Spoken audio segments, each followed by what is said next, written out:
ਅਗਲੀ ਖਬਰ ਦੁਬਈ ਦੇ ਹਵਾਲੇ ਦੇ ਨਾਲ ਆ ਰਹੀ ਹੈ।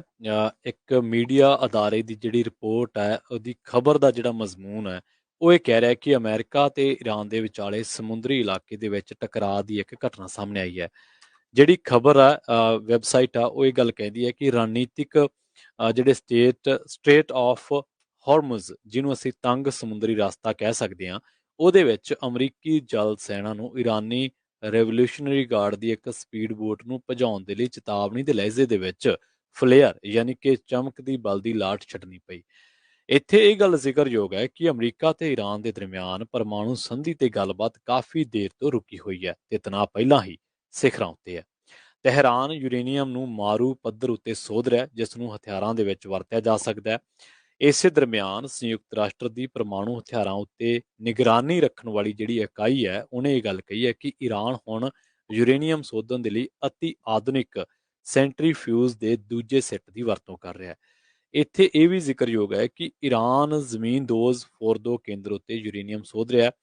ਅਮਰੀਕਾ ਦੀ ਜਲ ਸੈਨਾ ਦੇ ਮੁਤਾਬਕ ਦੋਵਾਂ ਧਿਰਾਂ ਦੇ ਵਿਚਾਲੇ ਟਕਰਾਅ ਸਟੇਟ ਆਫ ਹਾਰਮਜ਼ ਦੇ ਵਿੱਚ ਹੋਇਆ। ਈਰਾਨੀ ਕਿਸ਼ਤੀਆਂ ਹਾਰਮਜ਼ ਤੋਂ ਫਾਰਸ ਦੀ ਖਾੜੀ ਦੇ ਵਿੱਚ ਦਾਖਲ ਹੋ ਰਹੀਆਂ ਸਨ, ਜਿੱਥੇ ਉਹਨਾਂ ਦਾ ਸਾਹਮਣਾ ਅਮਰੀਕੀ ਪੈਟਰੋਲ ਜਹਾਜ਼ USS ਸਿਰੋਕੋ ਦੇ ਨਾਲ ਹੋ ਗਿਆ ਸੀ। ਈਰਾਨ ਨੇ ਹਾਲੇ ਤੱਕ ਇਸ ਘਟਨਾ ਉੱਤੇ ਕੋਈ ਬਿਆਨ ਜਾਰੀ ਨਹੀਂ ਕੀਤਾ। ਪ੍ਰੈਜ਼ੀਡੈਂਟ ਜੋ ਬਾਈਡਨ ਹੋਣਾ ਨੇ ਫੈਡਰਲ ਗੈਸ ਟੈਕਸ ਹੌਲੀਡੇ ਦੇ ਉੱਤੇ ਗੱਲਬਾਤ ਕੀਤੀ ਹੈਗੀ ਆ।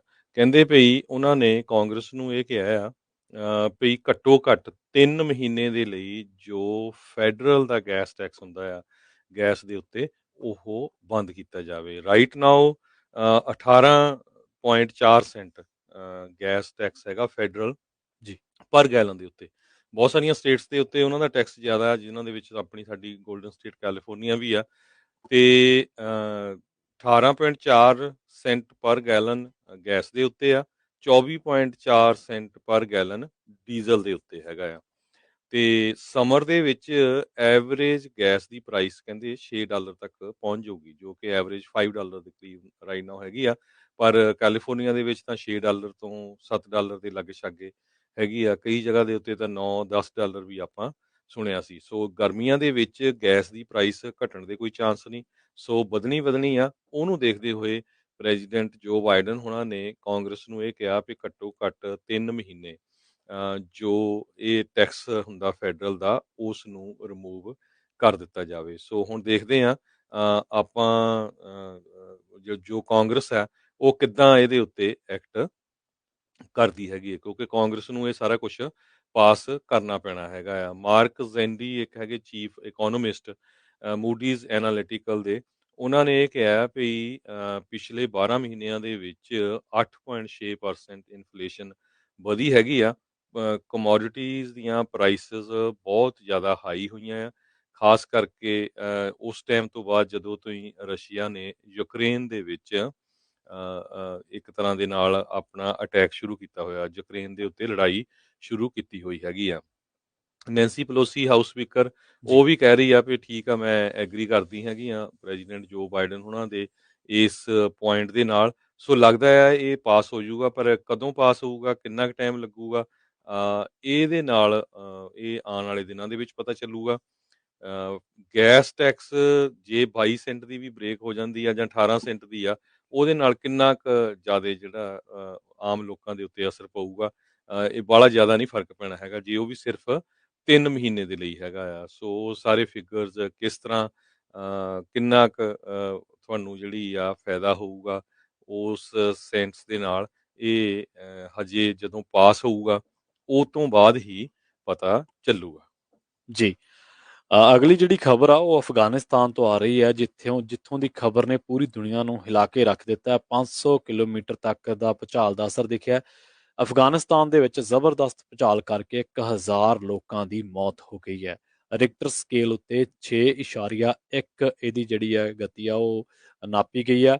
1500 ਤੋਂ ਵੱਧ ਲੋਕ ਜਿਹੜੇ ਆ ਉਹ ਜ਼ਖਮੀ ਹੋਏ ਨੇ। ਪਾਕਿਸਤਾਨ ਦੇ ਵੀ ਕਈ ਇਲਾਕਿਆਂ ਦੇ ਵਿੱਚ ਜਿਹੜੇ ਭੂਚਾਲ ਦੇ ਝਟਕੇ ਆ ਉਹ ਮਹਿਸੂਸ ਕੀਤੇ ਗਏ ਨੇ ਤੇ ਦੱਸਿਆ ਜਾ ਰਿਹਾ ਜਿਹੜਾ US ਦਾ ਜੀਓਲੋਜੀਕਲ ਸਰਵੇ ਆ ਉਹਦੇ ਮੁਤਾਬਕ ਜਿਹੜਾ ਭੂਚਾਲ ਦਾ ਕੇਂਦਰ ਸੀਗਾ ਅਫਗਾਨਿਸਤਾਨ ਦਾ ਖੋਸਤ ਸ਼ਹਿਰ ਹੈ, ਉੱਥੋਂ 40 ਕਿਲੋਮੀਟਰ ਦੂਰ ਸੀਗਾ। ਦੂਜੇ ਪਾਸੇ ਇਹ ਕਿਹਾ ਗਿਆ ਕਿ ਲਗਭਗ 500 ਕਿਲੋਮੀਟਰ ਤੱਕ ਦਾ ਜਿਹੜਾ ਦਾਇਰਾ ਸੀ ਇਸ ਇਲਾਕੇ ਦੇ ਨੇੜੇ ਤੇੜੇ ਉਹ ਬੁਰੀ ਤਰ੍ਹਾਂ ਦੇ ਨਾਲ ਪ੍ਰਭਾਵਿਤ ਹੋਇਆ। 1000 ਤੋਂ ਵੱਧ ਤਾਂ ਮੌਤਾਂ ਹੋ ਚੁੱਕੀਆਂ ਨੇ, ਪੁਸ਼ਟੀ ਹੈ, ਪਰ ਮੌਤਾਂ ਦਾ ਅੰਕੜਾ ਹੋਰ ਵੀ ਵਧਣ ਦਾ ਖਾਦਸ਼ਾ ਜਿਹੜਾ ਉਹ ਪ੍ਰਗਟਾਇਆ ਜਾ ਰਿਹਾ, ਕਿਉਂਕਿ ਘਰ ਟੁੱਟੇ ਨੇ ਔਰ ਉਸ ਤੋਂ ਇਲਾਵਾ ਹੋਰ ਵੀ ਕਈ ਇਲਾਕਿਆਂ ਦੇ ਵਿੱਚ ਹਲੇ ਜਿਹੜੇ ਬਚਾਅ ਕਾਰਜ ਨੇ ਉਹ ਜਾਰੀ ਨੇ। ਪਾਕਿਸਤਾਨ ਤੇ ਭਾਰਤ ਦੇ ਵਿੱਚ ਵੀ ਭੂਚਾਲ ਦੇ ਕਈ ਇਲਾਕਿਆਂ ਦੇ ਵਿੱਚ, ਸਾਰੇ ਨਹੀਂ, ਕਈ ਇਲਾਕਿਆਂ ਦੇ ਵਿੱਚ ਭੂਚਾਲ ਦੇ ਝਟਕੇ ਜਿਹੜੇ ਆ ਉਹ ਮਹਿਸੂਸ ਕੀਤੇ ਗਏ ਨੇ। ਸਰਕਾਰ ਦੇ ਸਪੋਕਸਪਰਸਨ ਨੇ ਬਿਲਾਲ ਕਰੀਮੀ ਤੇ ਉਹਨਾਂ ਨੇ ਜਿਹੜੀ ਜਾਣਕਾਰੀ ਦਿੱਤੀ ਹੈ, ਉਹ ਕਹਿੰਦੇ ਕਿ ਪਕਤੀਤਾ ਪ੍ਰਾਂਤ ਸੂਬਾ ਜਿਹੜਾ ਉਹਦੇ 4 ਜ਼ਿਲ੍ਹਿਆਂ ਦੇ ਵਿੱਚ ਜਿਹੜੇ ਜ਼ਿਆਦਾ ਤਬਾਹੀ ਹੋਈ ਆ, ਉੱਥੇ ਲੋਕ ਸੈਂਕੜੇ ਲੋਕ ਜਿਹੜੇ ਆ ਮਾਰੇ ਗਏ ਆ ਤੇ ਦਰਜਨਾਂ ਤੋਂ ਵੱਧ ਘਰ ਜਿਹੜੇ ਆ ਉਹ ਤਬਾਹ ਹੋ ਗਏ ਆ। ਕਈ ਇਲਾਕਿਆਂ ਦੇ ਵਿੱਚ ਇੰਨੀ ਕੁ ਤਬਾਹੀ ਇਸ ਭੂਚਾਲ ਨੇ ਮਚਾਈ ਹੈ ਕਿ ਉੱਥੇ ਹੁਣ ਰਾਹਤ ਤੇ ਬਚਾਅ ਕਾਰਜ ਵੀ ਜਿਹੜੇ ਕਰਨੇ ਔਖੇ ਆ, ਕਿਉਂਕਿ ਘਰ ਜਿਹੜੇ ਟੁੱਟ ਕੇ ਸੜਕਾਂ ਤੇ ਡਿੱਗ ਪਿਆ ਤੇ ਦੂਰ ਦੁਰਾਡੇ ਇਲਾਕਿਆਂ ਦੇ ਵਿੱਚ ਪਹੁੰਚ ਕਰਨੀ ਔਖੀ ਹੋ ਗਈ ਹੈ। ਅਬਦੁਲ ਵਾਹਿਦ ਰਾਇਨ ਨੇ ਜਿਹੜੇ ਉੱਥੋਂ ਦੀ ਨਿਊਜ਼ ਏਜੰਸੀ ਦੇ ਰਿਪੋਰਟਰ ਨੇ, ਉਹਨਾਂ ਨੇ ਟਵੀਟ ਦੇ ਜ਼ਰੀਏ ਜਾਣਕਾਰੀ ਦਿੱਤੀ ਹੈ ਕਿ ਬਰਮਲ, ਜ਼ੀਰੂਖ, ਨਾਕਾ ਤੇ ਜਾਨ ਜ਼ਿਲ੍ਹੇ ਆ ਜਿਹੜੇ, ਇੱਥੇ ਮਰਨ ਵਾਲਿਆਂ ਦੀ ਗਿਣਤੀ ਤਕਰੀਬਨ 400 ਦੇ ਕਰੀਬ ਆ ਤੇ ਸੈਂਕੜੇ ਲੋਕ ਜਿਹੜੇ ਆ ਉਹ ਜ਼ਖਮੀ ਹੋਏ ਨੇ। ਤਾਂ ਜੇਕਰ ਭੂਚਾਲ ਦੇ ਨਾਲ ਰਿਲੇਟਡ ਕੁਝ ਟੈਕਨੀਕਲ ਚੀਜ਼ਾਂ ਤੇ ਗੌਰ ਕਰੀਏ ਤਾਂ 0 ਤੋਂ 1.9 ਤੱਕ ਜਿਹੜਾ ਸਿਰਫ ਸਿਸਮੋਗ੍ਰਾਫ ਤੋਂ ਹੀ ਪਤਾ ਲੱਗਦਾ ਵੀ ਭੂਚਾਲ ਆਇਆ ਸੀਗਾ। 2 ਤੋਂ 2.9 ਤੱਕ ਹਲਕਾ ਕੰਪਨ ਮਹਿਸੂਸ ਕੀਤਾ ਜਾਂਦਾ ਹੈ। 3 ਤੋਂ 3.9 ਤੱਕ ਕਈ ਜਿਹੜੇ ਟਰੱਕ ਸਪੀਡ ਨਾਲ ਆਪਣੇ ਨੇੜ ਦੀ ਲੰਘ ਜਾਂਦੇ ਆ ਤਾਂ ਇਸ ਤਰ੍ਹਾਂ ਦਾ ਮਹਿਸੂਸ ਹੁੰਦਾ ਹੈ। 4 ਤੋਂ 4.9 ਤੱਕ ਦਰਵਾਜ਼ੇ ਖਿੜਕੀਆਂ ਟੁੱਟ ਸਕਦੀਆਂ ਨੇ ਤੇ ਕਈ ਜਿਹੜੇ ਕੰਧਾਂ ਤੇ ਟੰਗੇ ਫਰੇਮ ਹੁੰਦੇ ਆ ਉਹ ਵੀ ਡਿੱਗ ਜਾਂਦੇ ਨੇ। 5 ਤੋਂ ਜੇਕਰ 5.9 ਤੱਕ ਦਾ ਭੂਚਾਲ ਆਉਂਦਾ ਤਾਂ ਫਰਨੀਚਰ ਵਰਗਾ ਭਾਰੀ ਸਮਾਨ ਵੀ ਹਿੱਲ ਸਕਦਾ। 6 ਤੋਂ 6.9 ਤੱਕ ਇਮਾਰਤਾਂ ਦੀਆਂ ਨੀਆਂ ਜਿਹੜੀਆਂ ਨੇ ਉਹ ਹਿੱਲ ਜਾਂਦੀਆਂ ਨੇ, ਉੱਪਰੀ ਹਿੱਸੇ ਡਿੱਗ ਵੀ ਪੈਂਦੇ ਨੇ। 7 ਤੋਂ 7.9 ਤੱਕ ਨੂੰ ਕੋਈ ਵੀ ਇਮਾਰਤ ਝੱਲਣ ਦੇ ਸਮਰੱਥ ਨਹੀਂ ਹੁੰਦੀ ਤੇ ਕਈ ਵਾਰੀ ਜ਼ਮੀਨ ਦੇ ਅੰਦਰ ਪਾਈਆਂ ਪਾਈਪਾਂ ਵੀ ਫਟ ਜਾਂਦੀਆਂ ਨੇ। ਤੇ 8 ਤੋਂ 8.9 ਤੱਕ ਤਾਂ ਆਪਾਂ ਦੇਖਦੇ ਹਾਂ ਕਿ ਕਈ ਵੱਡੇ ਪੁਲ ਵੀ ਜਿਹੜੇ ਆ ਉਹ ਡਿੱਗ ਪੈਂਦੇ ਨੇ। 9 ਦਾ ਤਾਂ ਬਹੁਤ ਜ਼ਿਆਦਾ ਖਤਰਨਾਕ ਹੁੰਦਾ। ਜੇਕਰ ਦੁਨੀਆ ਦੇ ਸਭ ਤੋਂ ਵੱਧ ਆਏ ਭੂਚਾਲਾਂ ਜਾਂ ਉਹਨਾਂ ਦੀ ਮਚਾਈ ਤਬਾਹੀ ਤੇ ਗੱਲ ਕਰੀਏ ਤਾਂ ਆંકੜੇ ਦੱਸਦੇ ਨੇ ਵੀ ਧਰਤੀ ਤੇ ਹਰ ਸਾਲ ਲਗਭਗ 5 ਲੱਖ ਭੂਚਾਲ ਆਉਂਦੇ ਨੇ। ਕਰੀਬ 1 ਲੱਖ ਨੂੰ ਹੀ ਲੋਕ ਮਹਿਸੂਸ ਕਰਦੇ ਨੇ ਵੱਖ-ਵੱਖ ਇਲਾਕਿਆਂ ਦੇ ਵਿੱਚ। ਇਹਨਾਂ ਚੋਂ 100 ਤੋਂ ਇਹੋ ਜਿਹੇ ਹੁੰਦੇ ਨੇ ਜਿਹੜੇ ਜ਼ਿਆਦਾ ਤਬਾਹੀ ਮਚਾਉਂਦੇ ਨੇ ਜਾਂ ਜ਼ਿਆਦਾ ਵੱਡਾ ਨੁਕਸਾਨ ਕਰਦੇ ਨੇ। ਚਿਲੀ ਦੇ ਵਿੱਚ 1960 ਦੀ ਗੱਲ ਹੈ, ਜਦੋਂ ਇੱਕ ਬਹੁਤ ਤਕੜਾ ਭੂਚਾਲ ਆਇਆ ਸੀ। 9.5 ਇਹਦੀ ਜਿਹੜੀ ਗਤੀ ਸੀ ਉਹ ਨਾਪੀ ਗਈ ਸੀ ਤੇ ਇਹਦੇ ਵਿੱਚ 6000 ਲੋਕ ਜਿਹੜੇ ਆ ਮਾਰੇ ਗਏ ਸਨ। ਭਾਰਤ ਦੇ ਵਿੱਚ ਸਭ ਤੋਂ ਜ਼ਿਆਦਾ ਵਿਨਾਸ਼ਕਾਰੀ ਭੂਚਾਲ 15 ਜਨਵਰੀ 1934 ਨੂੰ ਬਿਹਾਰ ਦੇ ਵਿੱਚ ਆਇਆ ਸੀ ਤੇ ਇਹਦੀ ਜਿਹੜੀ ਗਤੀ ਨਾਪੀ ਗਈ ਸੀ 8.1 ਸੀਗੀ ਤੇ 30,000 ਲੋਕ ਮਾਰੇ ਗਏ ਸਨ। 1811 ਦੀ ਗੱਲ ਆ, ਜਦੋਂ ਉੱਤਰੀ ਅਮਰੀਕਾ ਦੇ ਵਿੱਚ ਇੰਨਾ ਜ਼ੋਰਦਾਰ ਭੂਚਾਲ ਆਇਆ ਸੀਗਾ ਕਿ ਮਿਸੀਸਿਪੀ ਨਦੀ ਜਿਹੜੀ ਆ ਉਹ ਉਲਟੀ ਦਿਸ਼ਾ ਦੇ ਵਿੱਚ ਵਹਿਣ ਲੱਗ ਪਈ ਸੀ। ਇਸ ਤੋਂ ਇਲਾਵਾ ਪੇਰੂ ਦੇ ਵਿੱਚ ਭੂਚਾਲ ਦੇ ਨਾਲ ਬਹੁਤ ਸਾਰੀ ਧਰਤੀ ਖਿਸਕੀ ਸੀ। 1970 ਦੀ ਗੱਲ ਹੈ ਤੇ ਇਹਦੀ ਰਫ਼ਤਾਰ 400 ਕਿਲੋਮੀਟਰ ਪ੍ਰਤੀ ਘੰਟਾ ਦੱਸੀ ਸੀ, ਹਵਾਵਾਂ ਜਿਹੜੀਆਂ ਚੱਲੀਆਂ ਸੀ ਤੇ 18,000 ਲੋਕ ਮਾਰੇ ਗਏ ਸਨ। ਚੀਨ ਦੇ ਕਾਸੂ ਪ੍ਰਾਂਤ ਦੇ ਵਿੱਚ 1920 ਦੇ ਵਿੱਚ ਭੂਚਾਲ ਦੇ ਨਾਲ ਲੈਂਡਸਲਾਈਡ ਹੋਏ ਸਨ। 2 ਲੱਖ ਲੋਕ ਮਾਰੇ ਗਏ ਸਨ। 2004 ਦੀ ਗੱਲ ਹੈ, ਜਦੋਂ ਇੰਡੋਨੇਸ਼ੀਆ ਦੇ ਵਿੱਚ ਹਿੰਦ ਮਹਾਸਾਗਰ ਦੇ ਵਿੱਚ ਸੁਨਾਮੀ ਆਈ ਸੀ ਤੇ ਇਹਦੇ ਵਿੱਚ ਵੀ 2.5 ਲੱਖ ਦੇ ਕਰੀਬ ਜਿਹੜੇ ਲੋਕ ਆ ਉਹ ਮਾਰੇ ਗਏ ਸਨ। ਜੀ ਜੀ। ਸੋ ਬਿਲਕੁਲ ਸਰੋਤਿਆਂ ਨੂੰ ਦੱਸਦੇ ਜੀ, ਇਹ ਜਿਹੜਾ ਅਫਗਾਨਿਸਤਾਨ ਆ, ਇਹ ਭੂਚਾਲ ਵਾਲਾ ਏਰੀਆ ਆ, ਹਿੰਦੂ ਕੁਸ਼ ਏਰੀਆ। ਜੇ ਕੁਛ ਕੁ ਪਿਛਲੇ ਸਾਲਾਂ ਦੇ ਦੌਰਾਨ ਖਤਰਨਾਕ ਭੂਚਾਲ ਜੋ ਆਏ ਆ, ਜਿੱਥੇ ਕਾਫੀ ਮੌਤਾਂ ਹੋਈਆਂ ਅਫਗਾਨਿਸਤਾਨ 'ਚ, ਉਹ ਦੱਸਦੇ ਜਾਈਏ। ਜੋ ਕੱਲ ਹੋਇਆ ਹੈ ਰਾਤੀ, ਉੱਥੇ ਭੂਚਾਲ ਆਇਆ ਜੀ। ਪਾਕਿਸਤਾਨ ਬਾਰਡਰ ਦੇ ਲਾਗੇ। ਹੁਣ ਤੱਕ 1000 ਮੌਤਾਂ ਹੋ ਚੁੱਕੀਆਂ, 1500 ਤੋਂ ਜ਼ਿਆਦਾ ਫੱਟੜ ਹੋ ਚੁੱਕੇ ਹੈਗੇ ਆ। ਇਸ ਤੋਂ ਪਹਿਲਾਂ ਜਨਵਰੀ 17 2022 ਦੇ ਵਿੱਚ ਵੀ ਬਦਗੀਸ਼ ਟਾਊਨ, ਉੱਥੇ ਭੂਚਾਲ ਆਇਆ ਸੀ ਅਫਗਾਨਿਸਤਾਨ 'ਚ। 30 ਮੌਤਾਂ ਹੋਈਆਂ ਸੀਆਂ, 49 ਫੱਟੜ ਹੋਏ ਸੀ। ਅਕਤੂਬਰ 26 2015 ਨੂੰ ਹਿੰਦੂ ਕੁਸ਼ ਦੇ ਵਿੱਚ ਭੂਚਾਲ ਆਇਆ ਸੀ। 399 ਲੋਕਾਂ ਦੀਆਂ ਮੌਤਾਂ ਹੋਈਆਂ ਸੀਆਂ ਤੇ 2536 ਫੱਟੜ ਹੋਏ ਸੀ। ਇਸ ਤੋਂ ਪਹਿਲਾਂ ਮਾਰਚ 25 2002 ਦੇ ਵਿੱਚ ਵੀ ਹਿੰਦੂ ਕੁਸ਼ ਏਰੀਏ 'ਚ ਭੂਚਾਲ ਆਇਆ ਸੀ। 1000 ਜਣੇ ਦੀ ਮੌਤ ਹੋਈ ਸੀ, 200 ਦੇ ਕਰੀਬ ਫੱਟੜ ਹੋਏ ਸੀ। ਸਭ ਤੋਂ ਵੱਡਾ ਭੂਚਾਲ ਤਖਰ ਏਰੀਆ ਮਈ 30 1998 ਦੇ ਵਿੱਚ ਅਫਗਾਨਿਸਤਾਨ 'ਚ ਆਇਆ ਸੀ, ਜਿਹਦੇ ਨਾਲ 4000 ਤੋਂ ਲੈ ਕੇ 4500 ਤੱਕ ਮੌਤਾਂ ਹੋਈਆਂ ਸੀਆਂ ਤੇ 10,000 ਦੇ ਕਰੀਬ ਲੋਕ ਫੱਟੜ ਹੋਏ ਸੀ। ਜੀ, ਅਗਲੀ ਖਬਰ ਵੱਲ ਚੱਲੀਏ।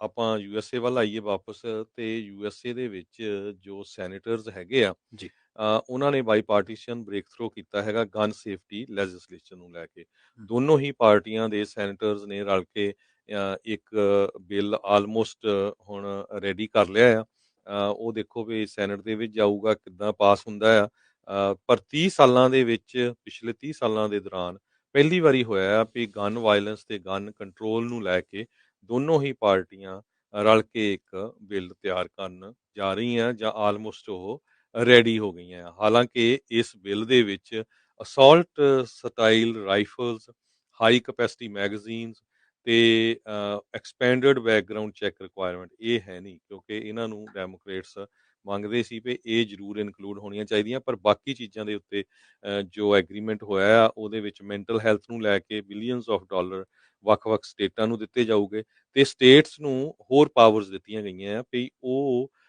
ਆਪਣੇ ਜੋ ਰੈਜ਼ੀਡੈਂਟਸ ਆ ਉਹਨਾਂ ਤੋਂ ਗਨਸ ਵਾਪਸ ਲੈ ਸਕਦੇ ਆ, ਜੇ ਉਹਨਾਂ ਨੂੰ ਲੱਗਦਾ ਵੀ ਇਹ ਬੰਦਾ ਕੋਈ ਗਲਤ ਕੰਮ ਕਰ ਸਕਦਾ ਹੈ, ਕਿਸੇ ਮਾਸ ਸ਼ੂਟਿੰਗ 'ਚ ਇਨਵੋਲਵ ਹੋ ਸਕਦਾ ਹੈ। ਇਹ ਸਾਰਾ ਕੁਝ ਪਿਛਲੇ ਕੁਝ ਮਹੀਨਿਆਂ ਦੇ ਦੌਰਾਨ ਕਿੰਨੀਆਂ ਮਾਸ ਸ਼ੂਟਿੰਗਸ ਹੋਈਆਂ ਯੂਐਸਏ ਦੇ ਵਿੱਚ, ਉਹਨੂੰ ਲੈ ਕੇ ਲਾ ਮੇਕਰਸ ਨੇ ਇਕੱਠੇ ਹੋ ਕੇ ਬਿੱਲ ਤਿਆਰ ਕੀਤਾ ਹੈਗਾ ਆ। ਸਾਰਿਆਂ ਨੂੰ ਯਾਦ ਆ ਵੀ ਬਫਲੋ ਸੁਪਰਮਾਰਕੀਟ ਦੇ ਵਿੱਚ 10 ਜਣਿਆਂ ਦੀ ਮੌਤ ਹੋਈ ਸੀ ਮਾਸ ਸ਼ੂਟਿੰਗ ਦੇ ਦੌਰਾਨ, ਤੇ ਰੀਸੈਂਟਲੀ ਕੁਝ ਹਫ਼ਤੇ ਹੀ ਪਹਿਲਾਂ ਰੋਬ ਐਲੀਮੈਂਟਰੀ ਸਕੂਲ ਯੂਵਾਲਡੇ ਟੈਕਸਸ ਦੇ ਵਿੱਚ 21 ਜਣਿਆਂ ਦੀ ਮੌਤ ਹੋਈ ਸੀ। 20 ਬੱਚੇ ਸੀ ਤੇ 21ਵਾਂ ਜਿਹੜਾ ਆ ਉਹ ਟੀਚਰ ਸੀਗਾ। ਜੌਨ ਕੋਰਨਿਨ ਟੈਕਸਸ ਦੇ ਜੋ ਹੈਗੇ ਆ ਸੈਨੇਟਰ, ਉਹਨਾਂ ਨੇ ਇਹ ਕਿਹਾ ਆ ਵੀ ਜੋ ਰਿਪਬਲਿਕਨ ਨੈਗੋਸ਼ੀਏਟਰ ਵੀ ਹੈਗੇ ਆ ਫਲੋਰ ਦੇ ਉੱਤੇ, ਉਹਨਾਂ ਨੇ ਕਿਹਾ ਵੀ ਅਸੀਂ ਕੁਝ ਨਾ ਕੁਝ ਜ਼ਰੂਰ ਕਰਨ ਜਾ ਰਹੇ ਹੈਗੇ ਆ, ਤਾਂ ਕਿ ਇਹ ਇੱਕ ਬਹੁਤ ਵੱਡਾ ਇਸ਼ੂ ਹੈਗਾ ਇਸ ਵੇਲੇ ਯੂਐਸਏ ਦੇ ਲਈ। ਇਹਦੇ ਤੇ ਕਿਸ ਤਰ੍ਹਾਂ ਜਿਹੜਾ ਆ ਕੰਟਰੋਲ ਕੀਤਾ ਜਾ ਸਕਦਾ ਹੈਗਾ ਆ। ਸੈਨੇਟਰ ਕ੍ਰਿਸ ਮਰਫੀ ਕਨੈਟੀਕਟ ਦੇ, ਉਹ ਲੀਡ ਡੈਮੋਕ੍ਰੇਟਿਕ ਨੈਗੋਸ਼ੀਏਟਰ ਹੈਗੇ ਆ, ਤੇ ਉਹਨਾਂ ਨੇ ਇਸ ਬਿੱਲ ਦੀ ਵੀ ਪ੍ਰਸ਼ੰਸਾ ਕੀਤੀ ਆ ਵੀ ਚਲੋ ਕੁਛ ਨਾ ਕੁਛ ਤਾਂ ਅਸੀਂ 30 ਸਾਲਾਂ ਤੋਂ ਬਾਅਦ ਇਹਦੇ ਵਿੱਚ ਪ੍ਰਾਪਤ ਕਰਨ ਜਾ ਰਹੇ ਹੈਗੇ ਆ। ਸੋ 60 ਵੋਟਾਂ ਚਾਹੀਦੀਆਂ ਹੈਗੀਆਂ ਯੂਐਸ ਸੈਨੇਟ ਦੇ ਵਿੱਚ ਇਸ ਬਿੱਲ ਨੂੰ ਪਾਸ ਕਰਨ ਦੇ ਲਈ। ਇਸ ਟਾਈਮ 50 ਡੈਮੋਕ੍ਰੇਟ ਸੈਨੇਟਰਸ ਹੈਗੇ ਆ, ਐਕਚੁਅਲੀ 49 ਆ, ਇੱਕ ਇੰਡੀਪੈਂਡੈਂਟ ਆ, ਤੇ ਪਰ ਉਹ ਯੂਜ਼ਲੀ ਡੈਮੋਕ੍ਰੇਟਸ ਹੀ ਵੋਟ ਪਾਉਂਦੇ ਆ, ਤੇ ਬਾਕੀ ਉਹਨਾਂ ਨੂੰ 10 ਘੱਟੋ ਘੱਟ ਰਿਪਬਲਿਕਨ ਸੈਨੇਟਰਸ ਦੀ ਜ਼ਰੂਰਤ ਪਊਗੀ, ਤੇ 60 ਵੋਟਾਂ ਉਹਨਾਂ ਨੂੰ ਪਾਸ ਕਰਨ ਦੇ ਲਈ। ਉਸ ਤੋਂ ਬਾਅਦ ਫਿਰ ਬਿੱਲ ਇਹ ਕਾਂਗਰਸ ਦੇ ਵਿੱਚ ਵੀ ਜਾਏਗਾ। ਜੀ।